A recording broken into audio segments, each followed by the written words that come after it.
Welcome to your local community education podcast, where you can make a difference and be heard. Each week, get updated on current local, state, and national educational news. Your Voice, Your Choice podcast with your host, Harmony Vanderhorst. Welcome to the show, everybody. Hopefully you had a great Christmas. I'm here with you today, and so is... I'm Erica Hodges. And I'm Dana McCabe. Today, we're going to start with some good news because we have some very interesting content today. But there was 4 of us here from Southern Utah. We were actually able to go up to the state capitol on Monday with the Utah Parents United organization. They invited us up there, and that was awesome. We got to meet the president of the Utah State Senate, Jay Adams, the House Majority Leader, Mike Schultz, Senior Advisor for Governor Cox, Mike Maurer, and the Utah State Treasurer, Marlo Oaks. It was so awesome to see their response to the Utah Parents United. So there was about 100 of us there. And they just wanted to reiterate that this group is different than any other advocate group that they have ever come across. And the things that they're doing in the state of Utah are wonderful. They're making a lot of positive changes. So I'm going to put in a plug right now. If you have not signed up for Utah Parents United, whether you're listening to this in Southern Utah, Northern Utah, wherever you're at, you need to jump on the computer and get registered for that so that you don't miss out on any of their events and things that are going on. They're going to be giving out a lot of information during this next legislative session on the education bills that are coming out too. And so you want to stay involved with that. I love how much they train parents, and they explain it really well and give us resources so we know how to interact. Yep. And that's what they're all about. They're all about parents' rights and learning how to communicate in a positive, resourceful, respectful manner and improving the relationships they have there. And they're growing chapters throughout the state. As everybody knows, Harmony's our chapter president down here. But it is great to see that they've expanded all across the state. Statewide, I believe that we're over 20,000 members now. Yeah. There was quite a bit of growth this last week with all the stuff going on up north. So that was really awesome. And then, Erica, you had another victory minute you wanted to share? Yeah, so I talked with Tonawquint Intermediate School, the secretaries and counselors, and over Christmas they did Dream Week, where the vice principal, her name's Mandy Luce, and she asked every single kid, and she's still getting a few kids that were missing over the holidays, but she asked them what their dreams were and asked about school, personal, and future dreams. And then she did everything she could to make a dream come true. I saw that. It was awesome. So she invited, like, some people that wanted to grow up and play soccer, be a soccer star. She invited soccer, the Warrior FC to come and talk to the kids and do an all-day tourney at the school. And then she had musicians come in and talk with kids that wanted to grow up and be musicians, or took kids that wanted to be in the restaurant business. She took them to a fancy restaurant to practice being in the restaurant. And so the work and hours that went into this, I am so impressed. And the kids were so happy. That's an investment into our children. Yeah, that's awesome. Yep, there was such a good feeling in the school. Like, everyone was happy and felt so connected. And I am so grateful for the work. And that it was a teacher that listened. Yeah, the vice principal of Tonawquint. Yeah, that's so awesome. What a cool thing. Hey, our agenda for today, we're going to recap what's going on with the Head Start face mask and vaccine mandate, a recap of our local school board meeting, what's going on at the state level and nationally, what happened with the letter about parents being domestic terrorists, and the remainder of our time today, we're going to be talking about the books that are in Washington County School District and how you can get involved as a parent and you can find out what's in your local school.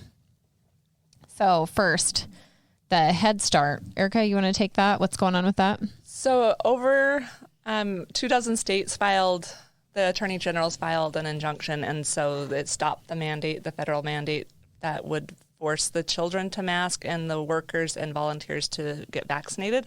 So right now the kids can go to Head Start without their masks on. And woohoo! And just so you know, if you don't have a kid in Head Start, the ages for those kids are ages 2 to 5. So we're talking about little kids.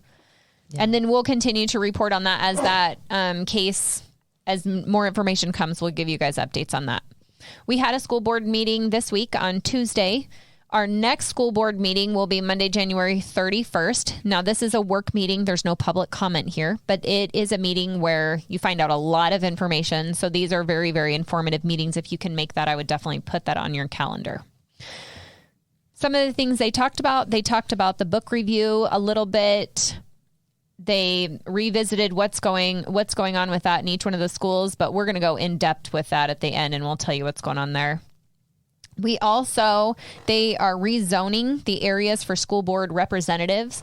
So the county actually is the one who finalizes those maps, and those maps should be done in the next couple weeks, because if people want to run for school board, they have to declare March 7th through the 11th. So if you're planning on running or know someone who's planning on running, make sure that they know those dates, and also get in touch with us, because we would love to interview them. We would love to get to know you. Come to the school board meeting on January 31st and introduce yourself. We'd love to help. Yes, we would. And then the other thing we had comments prepared on Tuesday at the school board meeting talking about, was it in the first week of December they introduced the new sex education videos? Yes, it was. Yeah. Yeah. So I think it was the first or second week in December, they introduced some new videos that they had approved for the sex education, and we viewed those, and we found some content that was pretty disturbing, and they didn't allow us to watch them or comment on them in the public comment, because they said we have to go back through a committee, submit them there first, which is fine. We are going to do that. We're going to go through the proper channels, but just a heads up to you as parents, it would be a good idea for you to jump on and to watch those videos so that you know what is being approved, and you can decide for yourself if that's something you want your kid in. And even you have to think about, if you opt your kid out of sex ed, which is in Utah, you actually have to opt in. You have to sign a permission slip for your parent or for your child to participate in it. Their friends and the kids your kids associate with are most likely watching these videos. So even if it's something you don't approve of for your own child, it's still something you might want to look into. Right. And what I'm wondering is, did the board, since they approved it, did they actually see the content? I was told that no, they did not watch it, because they depend on a committee that's been appointed. I don't exactly know how those committee members are chosen. They pretty much, whatever the committee decides, it's just more of a formality that they have to go through, and then the school board approves it. So that's why we're having to go back through the committee. If it's the same committee that does the books.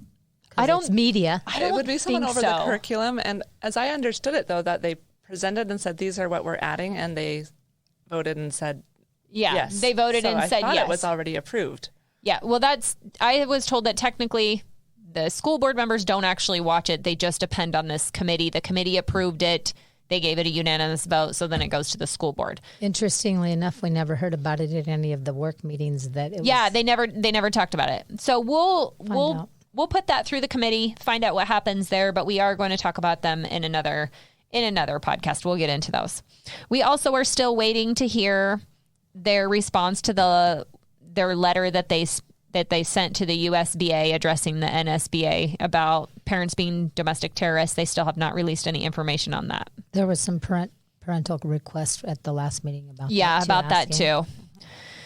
So then as far as state stuff going on, there's actually school board meetings. There were school board meetings all day today and tomorrow. And if you have time, you can actually jump onto the state website and you can actually watch those live. One of the main things that they are deciding is the new rules and regulations or guidance they're going to send out to schools concerning how to get books in and out and vet them. Correct? That's one of the big things on the agenda. So national stuff, Dana?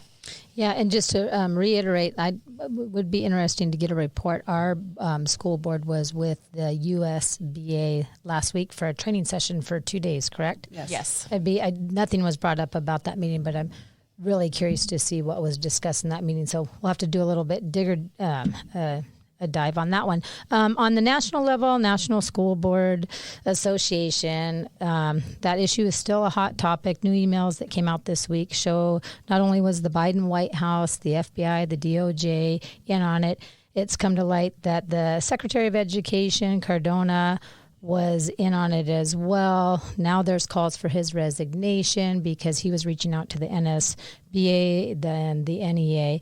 And so that came through a FOIA request that showed there was just a ton of involvement in that. Another issue with back to that, I don't know that he will resign, but there are calls for it. We'll just have to watch and see. Then the NSBA is having an equity symposium starting January 22nd. They provide a forum for school board members, public school advocates, and community leaders to examine and discuss the strategies, current trends, research, and best practices around equity in our nation's public schools, K through 12. So I'll keep an eye on that. Is that something you can watch on? I believe you have to be a member, but they do have keynote speakers. So when it says parent advocate, so do you have to pay a fee and join? I'm not sure.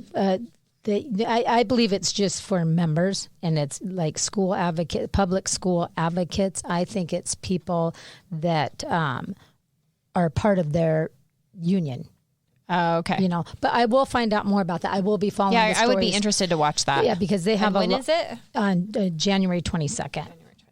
So most of the things that the USBE, Utah State Board of Education, if it's able to be watched, you go to YouTube and go to USBE Media. Yes, that would be for tomorrow's meeting. Okay. Yep. And there was one today as well, which I haven't had a chance to. All day. They were getting to their meat of their stuff right now while we're recording too. Okay. So we'll have to go back and watch that. I did see our state school board, Kristen Norton, at our school board meeting. She had mentioned that she would be up there. She was working on all of her stuff for that meeting. So hopefully we'll get a report back from her as well. And then let's move on to the NEA, which is the National Education Association. What we have come to light, we found out that the NEA was reaching out to social media giants to fight the anti-CRT, quote-unquote, propaganda.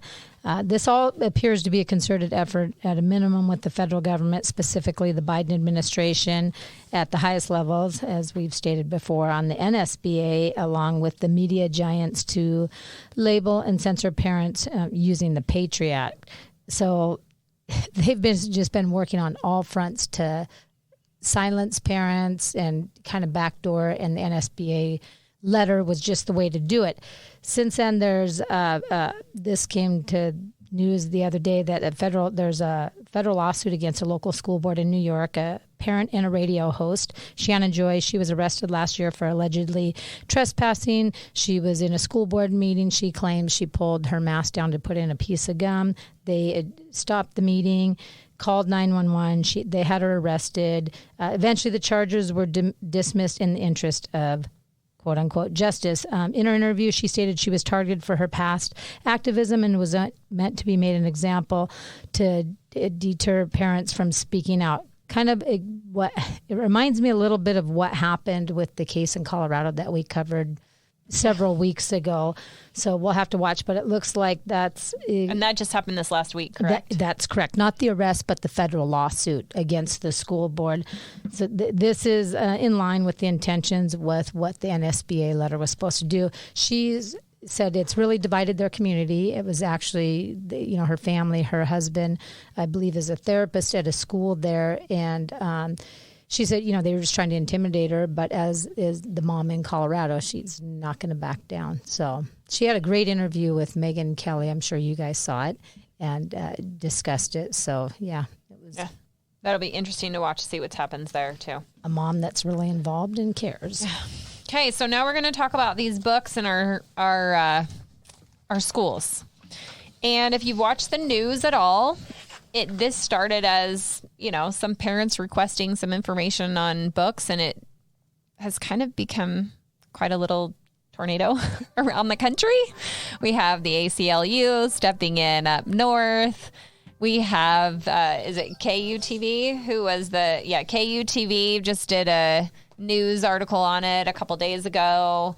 We have one of the original, the author of one of the books that Washington County pulled out, contacting our school district and our superintendent. So there's definitely, we have poked the bear a little bit. For sure. And we just want you to understand, I guess, a little bit where we're coming from, but also if you're not aware of what's happening, this is a great time for you to get involved, especially in Washington County or wherever you live. What's happening too is there's a group of us, and we go to most of the school board meetings. We're always there. We're always giving comment. And what this last newspaper news article did was it twisted it a little bit and made us seem A like lot. It twisted it a lot. and made us seem like extreme radicalists that we are the only moms in all of Southern Utah and in Washington County School District that think these books are inappropriate. I think what it is, a lot of people don't know what's in the books, but they're about to find out. Yes. And on that note, Mr. Bergeson did mention he has gotten a lot more people that want to keep the books in than take them out. And so please call and talk to them, let them know how you feel. Yes. And so do we want to just start by reading it right away? Can I and just go add into it? really quick that the author actually went to great lengths to write our superintendent, Larry Bergeson. And I saw the letter that was posted. And the one thing that I want to correct, she did label us extremists. It tried to make it about race, sex, gender, all that stuff. And I personally wrote Mr. Bergeson a letter just to correct the record. For one, the author is not going to be able to state my intent. She doesn't know what it is.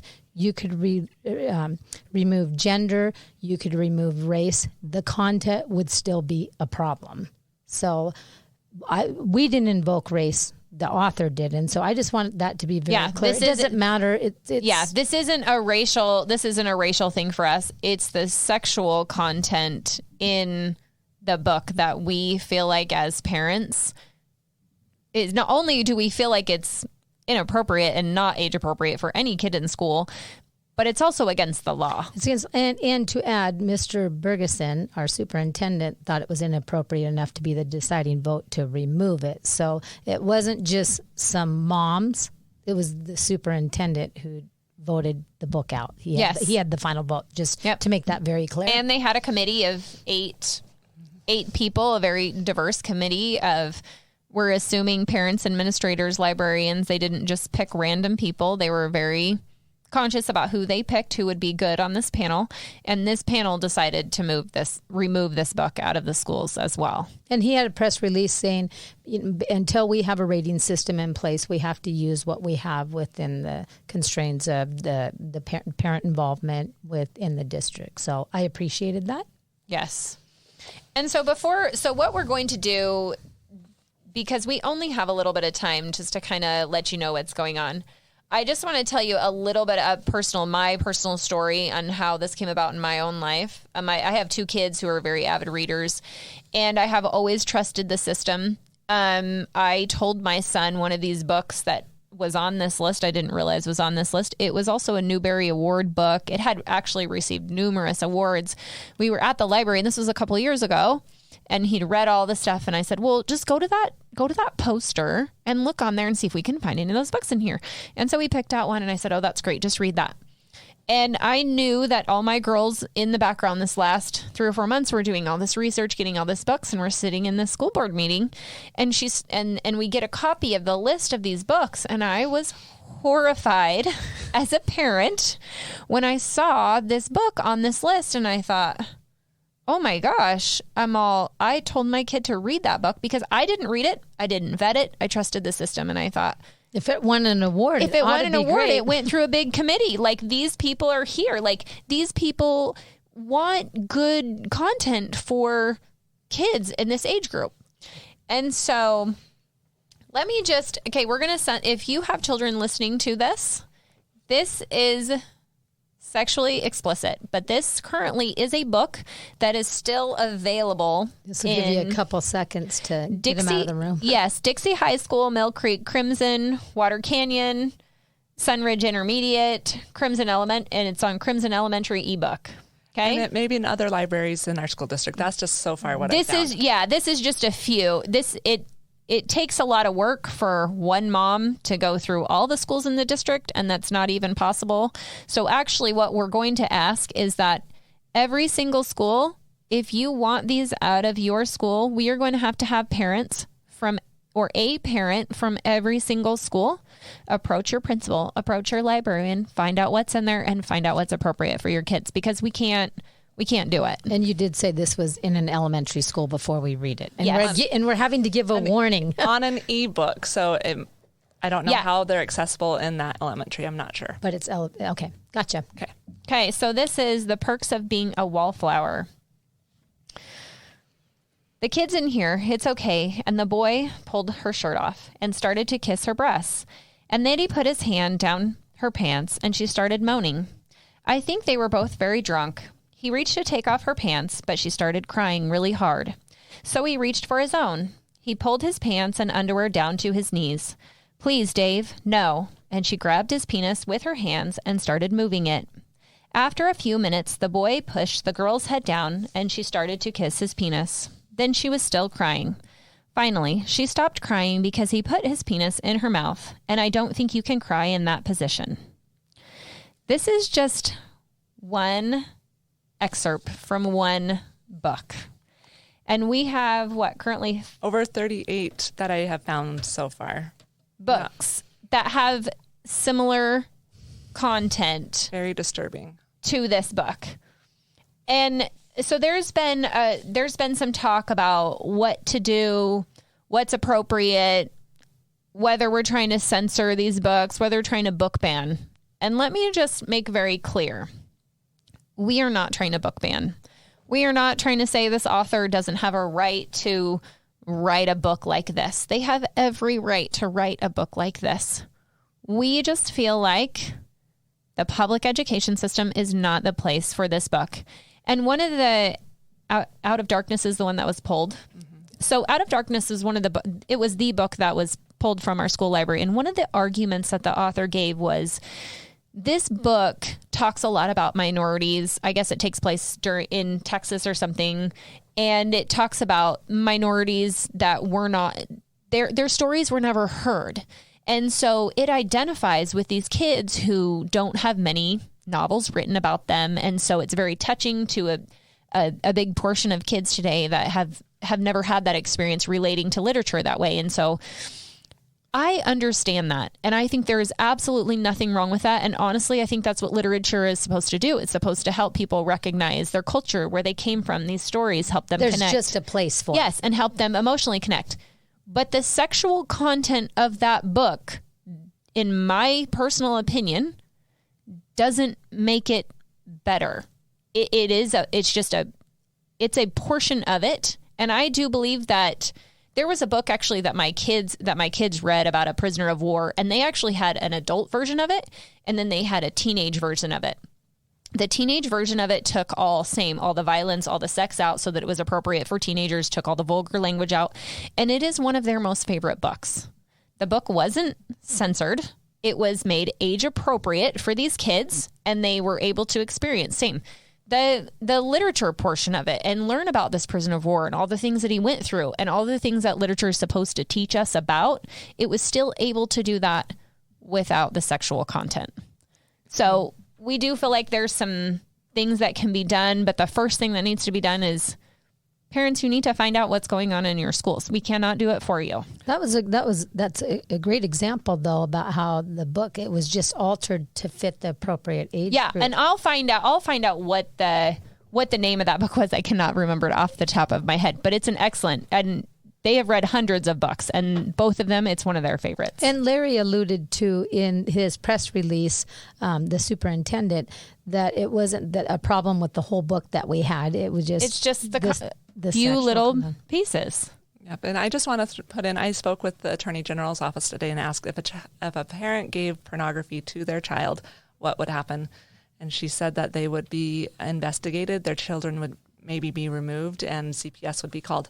And so we just need to put it in that aspect. There are so many books that have good stories, I agree, that can be told without the explicit material. Yeah. Or if you want to expose your child to that, you need to do it with them as a parent. Just like your kid is 15, can't go to a rated R movie by themselves. They have to be accompanied by an adult. So that is our call to action this week, is for you to reach out to your schools. And if you decide to do that, if you would let us know next week, we would like to give an update on how many schools in Washington County have some book reviews going on. We think that would be interesting to see. We also would be interested to know if other parents find out any other information And the other call to action was to join the Utah Parents United. And when you sign up for that, if you can not only sign up for the email, but there's a portion on there where you can put your cell phone number in and you can sign up for text messages. During the legislative session, we are actually going to be having live updates as far as what educational bills are going through. So you can watch for those and they will be tracking where they are in the house. They'll watch them for you and then get them to you so you don't have to go through all 1,400 or whatever bills there are. Yes. And so I think that's going to be pretty exciting. So Yes. That was a fast show. yes, See you guys. Tuesday. Yes, Happy and first. have a great week.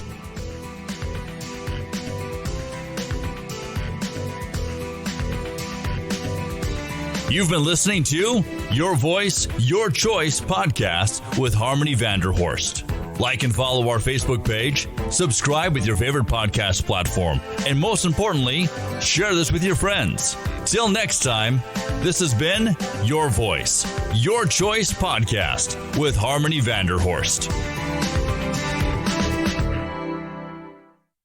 This has been a production from A Podcast Studio.